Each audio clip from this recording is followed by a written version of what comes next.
Du bruit et de la fureur, il y en aura à nouveau au pied des ruines du château d'Erguel à l'occasion de la 15e édition du festival Toxoplasmose. Un petit festival atypique dont nous allons parler avec Yvan Cuesta. Vous êtes un des co-organisateurs de cet événement qui débute là tout soudain ce soir, qui va durer 4 jours. Et puis toxoplasmose, cette infection parasitaire a réussi à se frayer un chemin entre une infection virale dont on a beaucoup plus parlé. Il y a eu une petite édition l'année dernière, alors que celle de l'année d'avant a été annulée. Là, on est de nouveau à la période normale pour un festival toxoplasmose. Est-ce que vous pensez que cette renaissance post-Covid sera facile ? Ou est-ce que ce sera un peu un accouchement dans la douleur ? Non, je pense qu'on attend tous ça avec impatience. Le public, nous, on a un peu rongé notre frein pendant 2 ans. On en a fait une petite l'année passée pour quand même qu'il y ait quelque chose parce qu'on tenait plus. Hein.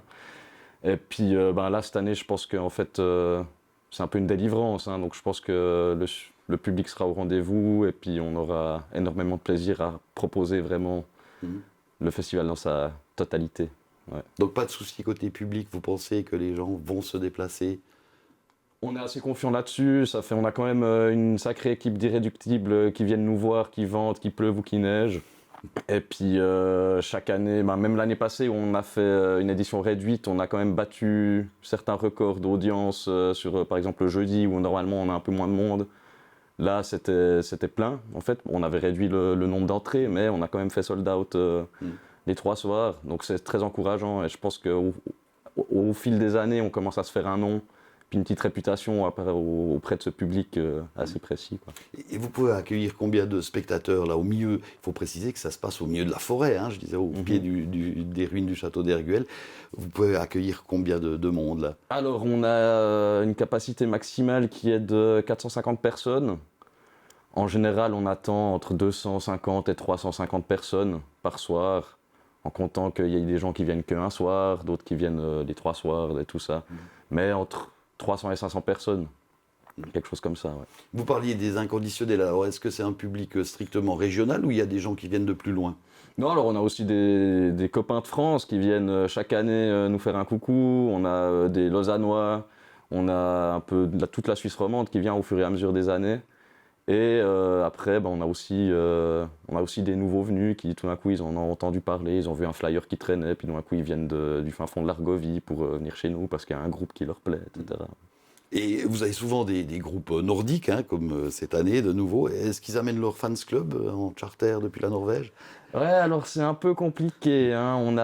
C'est vrai qu'on a eu, il y a quelques années... il venait des USA, mais un groupe américain qui venait jouer, et on a eu 2 fans de ce groupe-là des États-Unis qui se trouvaient être en vacances à ce moment-là et qui ont été tout heureux de voir qu'on les programmait chez nous. Quoi. Alors l'ADN de Toxoplasmose, il faut bien le dire, c'est quand même un peu du métal, pour faire simple, c'est du rock très bruyant, mais la première soirée, c'est une ambiance totalement différente puisque c'est une soirée folk au coin du feu. C'est pour amadouer les gens avant qu'il y ait vraiment les décibels. Et cette année, il y aura à cette soirée folk la régionale de l'étape, la voix très douce de la chanteuse Color of Rice. On écoute tout de suite à quoi ça ressemble.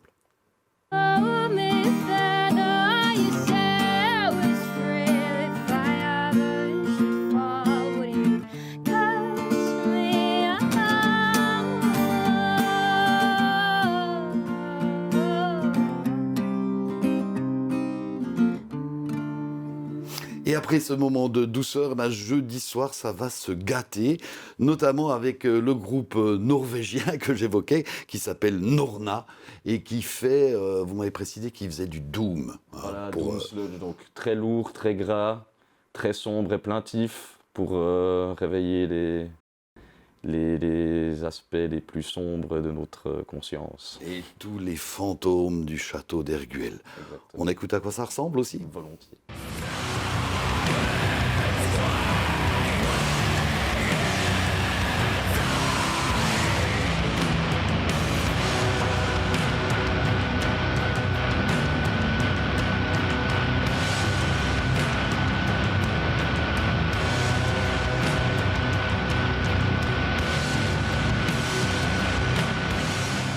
Alors, on va peut-être pas parler de tout le programme, hein, puisque chaque soirée, il y a entre 6 et 7 groupes programmés. Il devrait y en avoir pour tous les goûts, avec toujours des petites nuances. Avant, on a entendu du doom. Là, on est plutôt dans du métal extrême.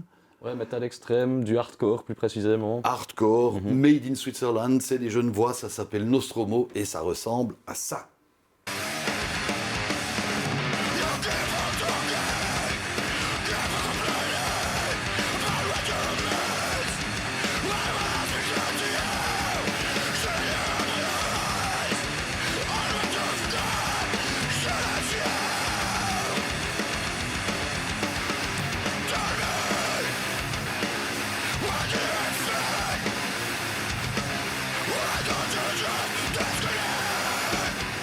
On sent bien qu'ils sont pas vraiment là pour rigoler, eux, hein.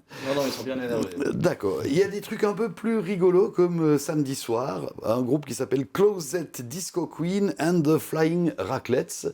Donc on suppose que c'est un groupe augmenté qui a amené le réchoir raclette avec. C'est ça, il y a Closet Disco Queen, c'était un projet de 2 personnes, de chauds de fond bien connus, qui font aussi partie de Coil Guns et tout ça.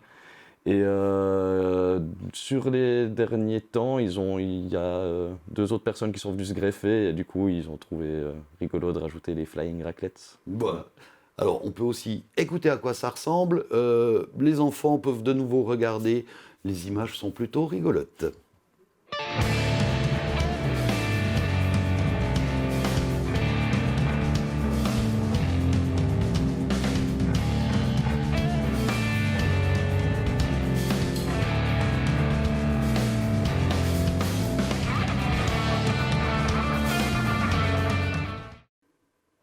Donc tous ces groupes à découvrir dans la forêt au-dessus de Saint-Imier ou Sonvilliers. C'est un peu entre les deux. C'est Saint-Y, Sonville, c'est le château d'Erguel, quoi. D'accord. C'est ça. Et alors comment est-ce qu'on y accède? Alors, on a la première façon, c'est la plus simple, c'est à pied. Hein, depuis Saint-Imier ou Sonvilliers, c'est 20-30 minutes à pied. Ou sinon, on a des navettes qui partent de la gare de Saint-Imier. C'est synchronisé avec les trains. Donc on a tous les quarts d'heure des navettes qui y vont et qui reviennent. Pour, qui reviennent même au milieu de la nuit. Oui, on a les dernières qui partent vers 2h du matin, comme ça. Est-ce qu'il est possible de dormir sur place, de camper? Oui, on a un site camping qu'on a tout bien préparé. On a bien passé la débroussailleuse pour que ça soit bien confortable pour tout le monde. Donc si vous amenez votre tente, vous pourrez trouver un endroit où la planter. Ouais. Donc à pied ou avec la navette, mais impossible d'y aller en voiture? Non, il faut laisser la voiture en bas. On a besoin en fait de l'espace qu'il y a pour accueillir les groupes et puis pour parquer les navettes. Donc on laisse la voiture en bas et puis on va en forêt. Donc on se balade. Alors ça c'est déjà bien côté transport, mais quand même un festival de musique métal en plein milieu d'une forêt, est-ce que c'est vraiment écologique? Alors nous, on essaye vraiment de réduire au maximum notre empreinte écologique. Là, ça fait déjà plusieurs années qu'on utilise les fameux gobelets réutilisables. On incite le plus possible à réduire notre consommation de viande. On a plusieurs centres de tri. On va trier le verre, le PET, l'alu, etc. Donc voilà, on fait au maximum, on fait notre possible pour réduire l'écologie nous tient aussi à cœur, forcément. Et on a conscience que c'est clair que ça ne s'inscrit pas forcément dans la décroissance, d'envoyer des décibels comme ça dans la forêt, mais on fait au mieux. D'accord. Alors, un joli petit festival à découvrir donc à partir de ce soir, et puis encore jeudi 26, vendredi 27 et samedi 28, au pied du château d'Erguel. Merci beaucoup d'être venu nous en parler, et puis retournez tout de suite dans votre forêt. Et j'y cours, ouais. Merci beaucoup. Merci bien. Voilà, c'est la fin de notre entretien. J'espère qu'il vous aura intéressé et qu'il vous aura peut-être donné l'envie d'aller faire un tour du côté de Toxoplasmose.